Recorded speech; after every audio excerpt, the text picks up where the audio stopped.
और आप कौन सा फोन खरीदना चाह रहे हैं? 17 प्रो। एक ऐसा ट्रेंड जो हर साल इंडिया में रिपीट हो रहा है। वो EMI पे कौन करेगा? पापा करेंगे और कौन करेगा? आपके पापा क्या करते हैं? जॉब करते हैं बैंक में।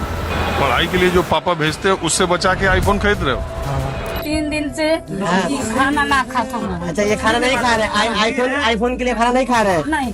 जैसे ही कोई आईफोन लॉन्च होता है, स्पेशली अभी का नया आईफोन 17, यंगस्टर्स उसे खरीदने के लिए लाइन में लग जाते हैं। लेकिन खास बात यह है कि इनमें से बहुत सारे अपने खुद के पैसों से नहीं बल्कि अपने माँ बाप के पैसों से लेते हैं। क्या ये सही है और इसका इम्पैक्ट क्या है? चलिए डिटेल में समझते हैं। सबसे पहला रीजन है स्टेटस सिंबल। आज के टाइम में आईफोन एक मोबाइल फोन से ज्यादा एक आइडेंटिटी बन गया है। कॉलेज ऑफिस में अगर आपके पास आईफोन नहीं है तो लोग आपको आउटडेटेड समझने लगते हैं। मतलब एक इंसान की वैल्यू उसके टैलेंट, स्किल्स या कैरेक्टर से नहीं बल्कि एक फोन से जज की जा रही है। और ये सोसाइटी का एक टॉक्सिक पैटर्न बन गया है। हाथों में आईफोन दिखता है तो ऑटोमेटिकली उसकी पर्सनैलिटी कूल या रिच वाले कैटेगरी में डाल दी जाती है। सोशल मीडिया ने इस ट्रेंड को और हाइप कर दिया है। लोग अपनी सेल्फीज, रील्स और स्टोरीज में शॉर्ट ऑन आईफोन टैग लगा के शो ऑफ करते हैं। मतलब फोन की वैल्यू से ज्यादा लोगों की परसेप्शन ही उसे ज्यादा पावरफुल बनाती है। और ये साइकोलॉजी एप्पल ने बहुत ही स्मार्टली क्रिएट की है। और वहीं दूसरा फैक्टर है पीयर प्रेशर, यानी कि बराबरी करना। जब दोस्त के पास आईफोन होता है तो तुम्हें भी नेचुरली लगता है कि काश मेरे पास भी होता। ये पीयर प्रेशर आज के टाइम में सिर्फ स्टडीज या करियर में लिमिटेड नहीं है। जब कॉलेज या ऑफिस में सबके पास आईफोन होता है तो ऑटोमेटिकली हमें भी लगता है कि हमारे पास भी होना चाहिए।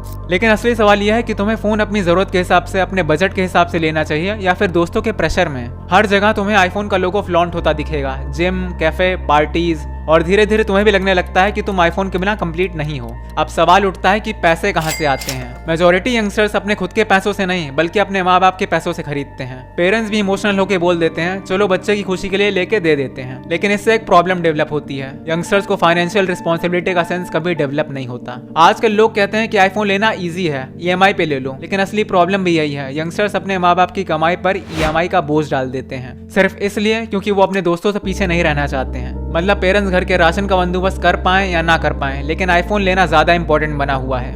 एक इंटरेस्टिंग फैक्ट ये भी है कि बहुत से स्टूडेंट की मंथली पॉकेट मनी या फिर पार्ट टाइम जॉब की सैलरी आईफोन के एक EMI को कवर नहीं कर पाती है। मतलब लॉजिकली उनके लिए एक आईफोन लेना फाइनेंशियली प्रैक्टिकल नहीं है, लेकिन फिर भी मजबूर माँ बाप अपने महीनों की कमाई से खरीद लेते हैं। यहाँ पर असली प्रॉब्लम यह है, फोन एक नेसेसिटी से ज्यादा एक लग्जरी ऑब्सेशन बना हुआ है। जब यंगस्टर्स अपने खुद के पैसों से आईफोन नहीं लेते तो उनको पैसों की रियल वैल्यू भी समझ में नहीं आती। फॉर एग्जाम्पल, पेरेंट्स के लिए 1.5 लाख कमाने में महीनों की मेहनत लगती है, लेकिन बच्चे के लिए एक फोन मिल गया और खत्म। ये चीज फाइनेंशियल मैच्योरिटी डेवलप होने से पहले ही खत्म कर देती है। और एक बड़ा डिफरेंस तब होता है जब तुम खुद के पैसों से आईफोन लेते हो तो उसकी वैल्यू और रिस्पेक्ट ऑटोमेटिकली बढ़ जाती है। फिर तुम उसे प्रोटेक्ट करते हो, उसका ध्यान रखते हो और तुम्हें एक सेंस ऑफ प्राइड फील होता है। लेकिन पेरेंट्स के पैसों से लिया हुआ आईफोन एक नॉर्मल गैजेट बन जाता है, एक ऐसी लग्जरी जिसकी रियल वैल्यू कभी समझ ही नहीं आती।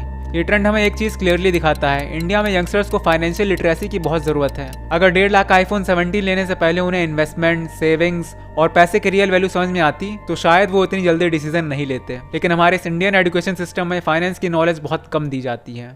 फाइनेंशियल अवेयरनेस का मतलब है पैसे की वैल्यू समझना। फॉर एग्जांपल, अगर नए आईफोन 17 का प्राइस है 1.5 लाख, तो सोचो कि उस पैसे से और क्या क्या हो सकता है। एक प्रोफेशनल कोर्स, एक अब्रॉड की ट्रिप या फिर एक स्मॉल बिजनेस स्टार्टअप आइडिया। मतलब आईफोन लेना गलत नहीं है, बट उन पैसों को और कहाँ इन्वेस्ट करना ज्यादा स्मार्ट है, ये समझना इंपॉर्टेंट है। तो दोस्तों, बात सिर्फ आईफोन 17 की नहीं है, ये बात है प्रायोरिटीज एंड फाइनेंशियल मैच्योरिटी की। अगर आप खुद अर्न करके आईफोन लेते हो तो उसकी वैल्यू और रिस्पेक्ट ऑटोमेटिकली बढ़ जाती है। लेकिन पेरेंट्स के पैसों से लेना शायद लॉन्ग रेस में सही हैबिट नहीं है। फिलहाल आपको क्या लगता है, यंगस्टर्स को अपने पैसों से आईफोन लेना चाहिए या अपने पेरेंट्स के पैसों से लेना भी ठीक है? कमेंट्स में जरूर बताना। इसी के साथ इस वीडियो में सिर्फ इतना ही। एंड वीडियो अगर जेन्युइनली अच्छी लगी हो तो वीडियो को लाइक एंड चैनल को सब्सक्राइब जरूर कर देना। इसी के साथ इस वीडियो में सिर्फ इतना ही। मिलते हैं किसी नई वीडियो में। So till then, bye bye and take care.